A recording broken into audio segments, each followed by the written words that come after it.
Hi, everyone. We're ready to get started. I'm pleased to be joined today with Chris from Zillow. We're going to be talking about Zillow's evolving mobile real estate experience. So Chris Bettin, I run mobile app product at Zillow.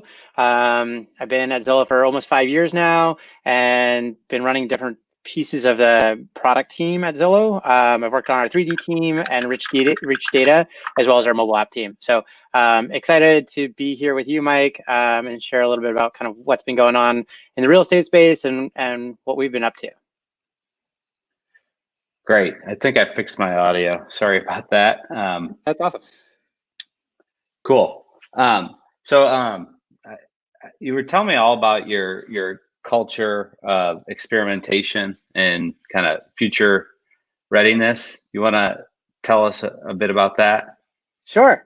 So Zillow's vision is to, kind of help the customer with all of our digital experiences in the real estate space. So we're really thinking about, 20 years ago when Zillow first started, information wasn't available readily to many customers. You had to go find a specific agent or a specific place to go actually get and cobble it all together yourself. So our vision is to, enable our customers to find their home that they, their next dream home, and then purchase that. And so all along, the last several years, we've been really focused on how do we digitize a bunch of that. And so about 2 years ago, we ventured into what's known as the iBuying space, which is a way for us to buy real estate directly from homeowners, and then we can actually pull, and then we put those back on the market and sell those. So we're really helping our customers sell their properties, buy properties. That's a good example of just something that we've been doing that's innovative in the space,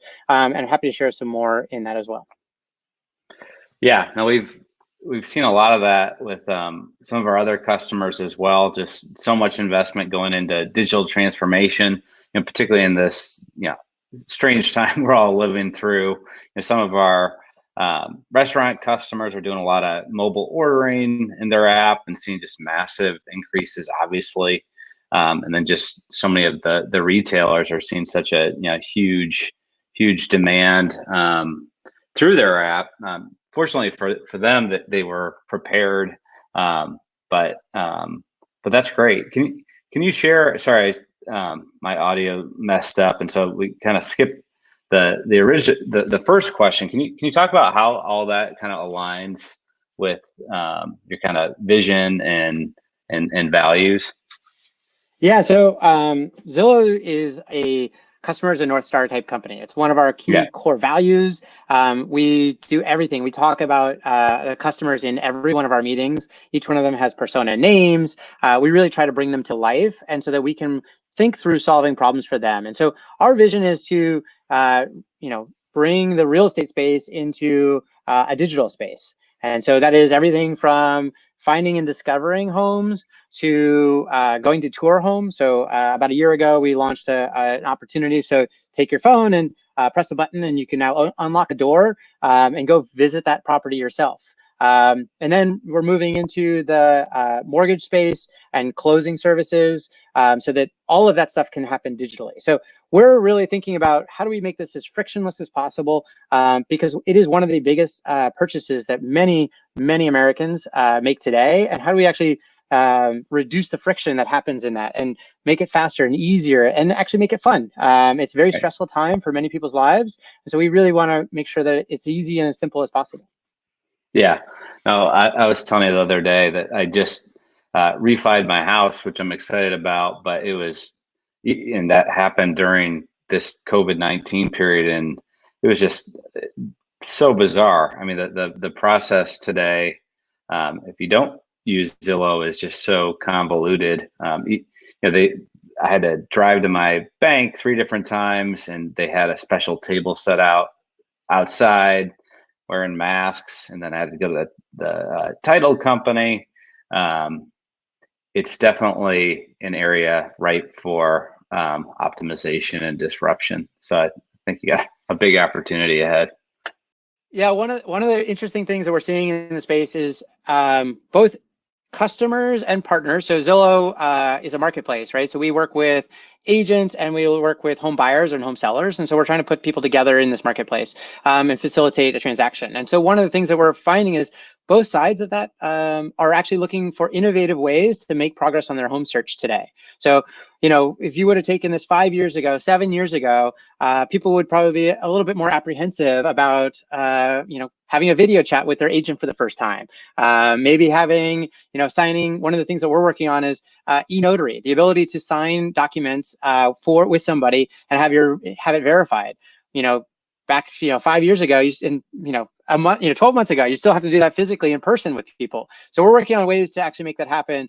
You show your ID card and take a picture, and I sign the documents in front of you, and then I mail it over to you, or you drive over to the house, and it's a frictionless, contactless experience in order to make what is necessary happen in today's transaction world. And we're also seeing that happen with the real estate space. So one of the things that has been interesting to see is as each municipality and each city and state puts different restrictions in place, people are coming up with creative ways to help people continue to make progress in their home search. So an example of that is going physically to homes and visiting them. So agents will actually go I could go take you on a tour of a house, and I'll just go, instead of me being inside the house with you, I'll just unlock the door and you go in. I'll stand outside the entire time to make sure that you have the opportunity to go physically see that space, get a better understanding, and figure out if this is something that you want to move forward on. So people are coming up with innovative ways to do that. At the same time, we at Zillow have been investing in this space for a long time. About a year ago, we launched our 3D home product, which allows you to have a street-like type experience indoors. It's a free product that our real estate agents or home sellers can actually create themselves. You just need an iPhone today, or you can use a 360 camera to make this happen. And one of the things we're seeing through this pandemic is, we launched this, it'd been really successful. I think the stats are amazing when you talk about the impact it has on homes on the market. So for example, one of the stats that we've shared is, when you put a 3D home on a listing, it gets 40% more visitors, Wow. and it gets 60% more saves, right? So they're more frequently doing that, especially in time of March. Like, this is data from March. So versus not having that data available, people kind of got stuck and like, oh, I'm not sure if that's still a property that's interesting. So, I think there's an earlier session today talking about a little bit about content creation and things like that. And so this original content is really important to not just to Zillow's, audience, but to where we are thinking about where we're going to go in the future. So getting people to reduce the friction in terms of creating this, the pandemic is offered us the opportunity to, give people this tool to continue to make that content.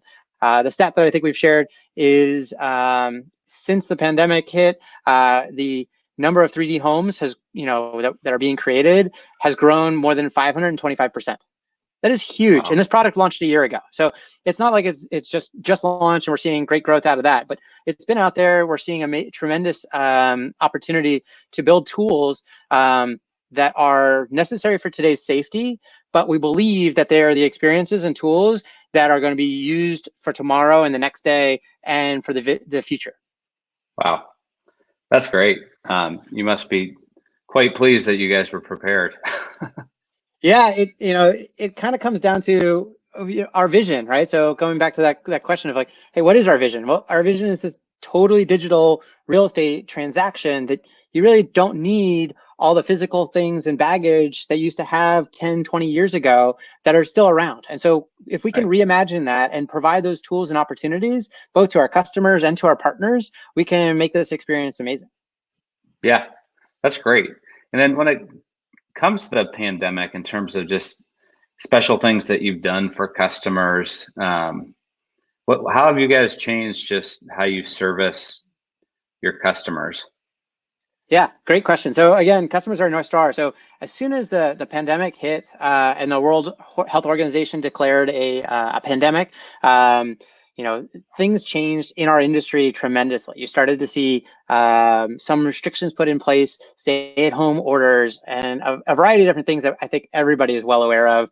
I'm sitting here in my home office. I've got kids running around the house all the time, right? Things just changed tremendously, really quickly. And so we, as a company, did a few things. So we immediately said, hey, we know that our partners, our agents, who are a key part of our business, are hurting just as much as we are. So we immediately reduced their spend when we offered them a 50% discount on all of their spend for the month of March, immediately. Wow. Like, we had no questions. It was just like, done. And it was the right thing to do, both for our customers and to our partners, because we know everybody's is feeling this way, and we call it better together, right? So like, ultimately, we know we need to continue to stick this out together. And so through something like that, we end up having the opportunity to then say, great, what other things can we do to help our customers? And so we put together a task force internally who ideated over the course of a couple of days, and then we ended up putting our ideas in front of customers within 3 days. We had designers who had built prototypes and put those ideas in front of customers within 3 days. After that, we started Monday. We had executive buy-in review of all of those ideas, prioritized that list, and started executing. So these are things that we thought were near-term wins that we needed, but also thinking about the long-term impact as what was going to happen with our business. We weren't just trying to figure out how to solve the problems of today just for today's sake, but to the 3D home example, like, we know and truly believe that there's areas that we've been thinking about, and we just need to accelerate the work in those areas to help our customers today. Wow, that's great. And how did your customers respond to that? Were they appreciative? Yeah, so I mean, the idea that some of the things that we've been doing are highlighting this available 3D home content, and so not only people are finding those and obviously being able to find properties that they love, but we're also taking the tactic of working with our partners to help them, educate them, and work with them on their ideas that they have in the marketplaces too. So we've worked with the real estate agent industry to identify areas and things that they're hoping to build or to try out. So virtual open house is a perfect example of that, right? So this idea that we can do a live conference just like we're doing right now. Right. I could show you the house. You don't actually physically have to go there. We can tour it together. We can have that whole conversation. I could do a one-to-one, one-to-many type of conversations. And so the industry, which has been very shy in terms of putting some of those opportunities in place, has started to see real traction in testing out those tools. And so you can imagine everything from product, video conferencing products to our 3D tour product to how we're sending push notifications and telling people about those things is really important part of all of what we're doing. Yeah, that's great.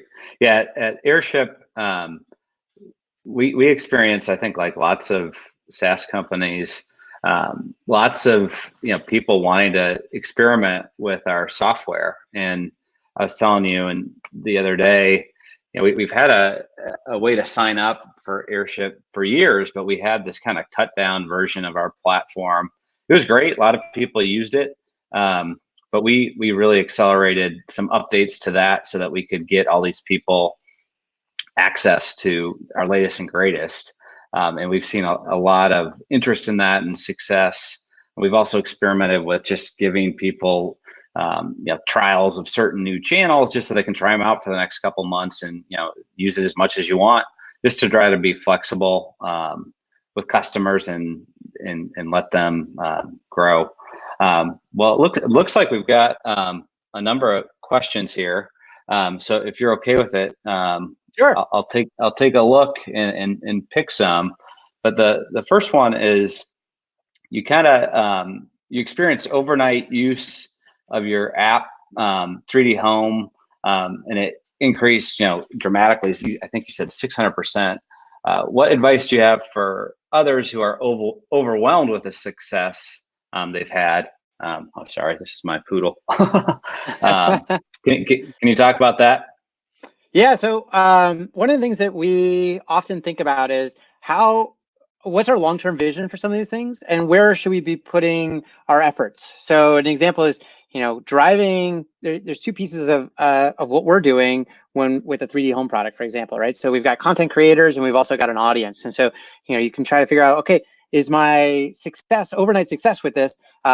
Where is there a fire I need to put out, or is there something actually I can capitalize on in terms of I need to actually build something that's better, right? People are asking for certain features or certain pieces of that. So identifying and understanding your current audience of people who are just started to discover your application or discover your tool is really important part of that early success. So I think you and I have talked about it several times, but retention is another part of that, right? So what if I discover this thing and trying it is easy, right? So my point is like it's free. Trying is easy. I need to make sure that you have that aha moment that, oh, this is amazing. I can do this. And so understanding in your product of all those people who are trying it, is your retention changing? Are people dropping off at new points that you hadn't identified previously? And so looking at a product details and analytics can be a key part of that.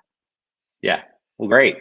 Okay, the next one, when experimenting with your app or your site, do you see the impact from testing creative elements or the user experience, or does not matter? Yeah, so we do both. We test qualitatively, we test creative, we test messaging. We're testing the entire user experience, like how does it all work together? And so we do what I'm sure many other companies do, right? So we build prototypes, we come up with design ideas. We've got frameworks in terms of like UX design frameworks that we're trying to use that provide consistency of an experience across all of that. So when we do experiments, we do a couple different things. One is we'll test the same thing across different cohorts of people, but we also want to test that over time. And so, examples like working with push notifications and messaging, we'll want to do A/B testing and send the same message or same type of message to the same person over and over, right? So like you don't want to mix that signal over time. So, because we know that, when you're being served a message, it's often, you can ignore it pretty quickly, right? Like we send plenty of emails, plenty of push notifications that, you might find useful today, you might not find useful tomorrow, but, it's there when you come back the third day, right? Like Right. So you need to make sure that you can't just, the limited scope of that. We want to make sure that we test across all of that stuff. Yeah, that's great. And then the next question is, just with all these changes that you've experienced and acceleration of some of these capabilities you've invested in through COVID, what changes do you see kind of hopefully coming out of this? Do you think that those technologies will be used the same way? Do you think we'll go back to normal, or do you think this is kind of the beginning of something new for Zillow? Yeah, I think Rich Barton, who's our CEO, has a great way to put this. Was essentially he talks about the tools that we're building today and we need today for safety.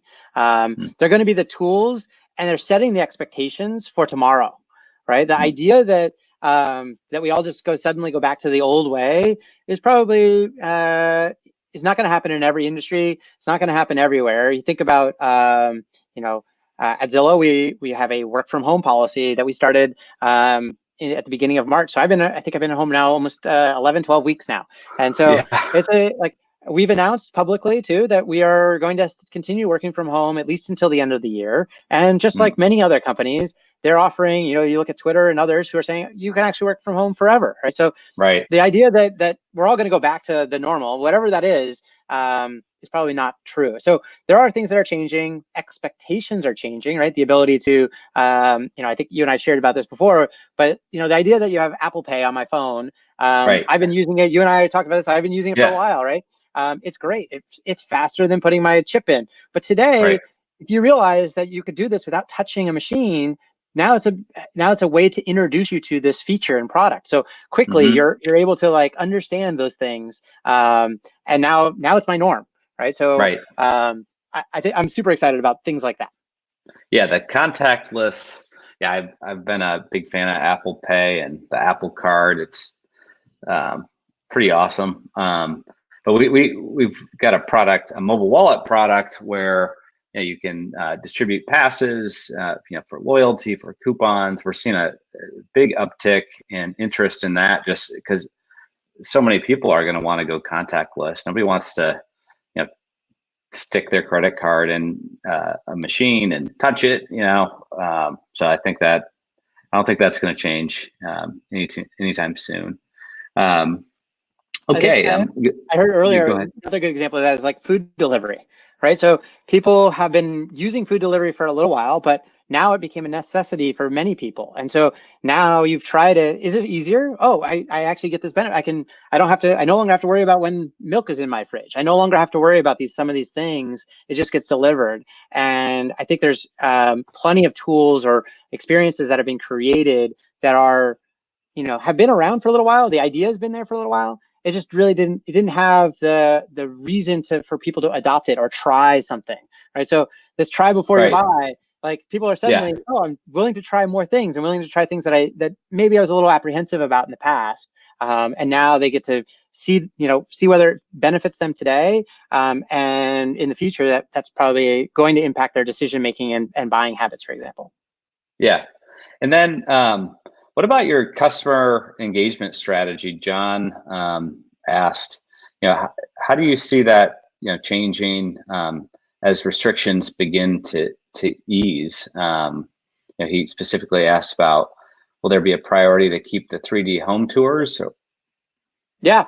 So as you can imagine, we've been investing in the 3D home product and our computer vision and engineering teams for a couple of years now. And so we launched that product a year ago. It's not a new thing. We definitely believe in it, and we believe that not only is the data behind it and our customers are reacting to this product, we believe it's the future. We think that if you had the opportunity to understand more and get more transparency in the property, you will go see properties that you're really interested in, right? So as opposed to going to see properties that I just need to go check it out. I want to make sure that I'm not missing out, right? So if I can get more certainty before I go buy something, that's amazing. And it's not just real estate, it applies to everything. You think about it, Amazon, people go read reviews, people go look at, Amazon has augmented reality now, right? They have these things that you can do to figure out whether this is the right product for you and better understand it. Yeah. Great. So to go back to your question of do I think our strategy and things that are going to change in the future? I think we will see some things that we say, we're experimenting with and say yes, this is totally a win. I think, as restrictions change, we're definitely making sure that we're putting our customer safety first and foremost. So, it's we just opened up purchasing homes again with Zillow Offers. We offer the ability for people to go tour homes with a push of a button. We're making sure that we're doing that in a safe and secure way for our customers. And so, yes, we're going to continue doing some of those things. But we also need to be smart about it as those restrictions ease. And, we need to put people at their mind at ease as we go through that process as well. Yeah. Great. You mentioned earlier just how quickly your team adapted. What do you think helped you do that? Particularly given how challenging it was at the beginning. We had a lot to get used to, everyone. But what do you think helped your team execute this stuff so quickly? So I think I've heard this from others. So this is not just relevant to Zillow, but through this time of crisis, people have come together.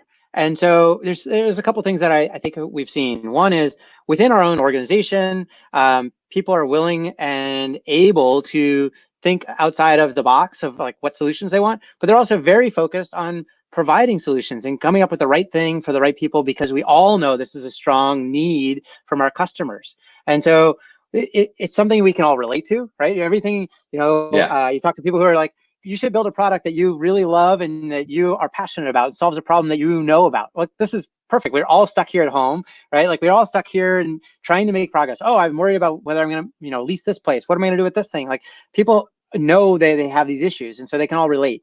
And so knowing that, and then knowing that, hey, there's this thing that's going to happen, and we can put our efforts behind it, because we've also just strategically as a company paused other things. So we did pause buying homes, for example. So suddenly, okay, great, we're not doing that thing. We can focus our energy on something else. So providing clarity to employees and to your team about what is the new focus, and not asking them to just do double the work or doing more stuff is really a part of that. Yeah, great. I think we have time for one more question. So how do you prioritize features when comparing your realtor customers and sellers versus those who are looking to buy? Are they usually the same things? Are they opposed to each other? How do you guys prioritize? I'm sure you don't. Yeah. You probably only have 3 things to do, so it's probably easy. Yeah, we just have to, buy homes, sell homes, I don't know. We don't at all. So how we prioritize. So we've actually got different groups within Zillow who focus on different areas. And so that allows us to give them the opportunity to prioritize within that space. When it comes to looking across the space, we try to survey people and try to understand who our customers are, what overlaps, what are some of the differences. And over time, we continue to personalize each one of those things. So, if you would have thought back, 5-7 years ago, our entire search experience, every single one of our customers gets the same search results.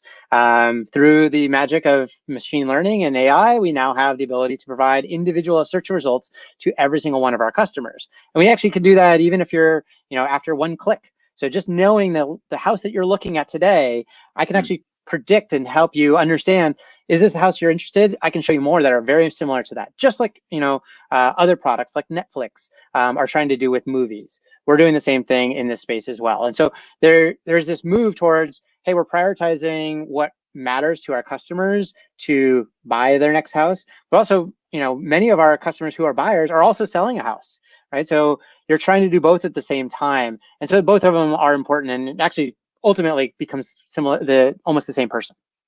Okay. Well, I think we might be able to slip one last one in from Luke. He said, what hurdles have you encountered with push notifications when customers are your North Star?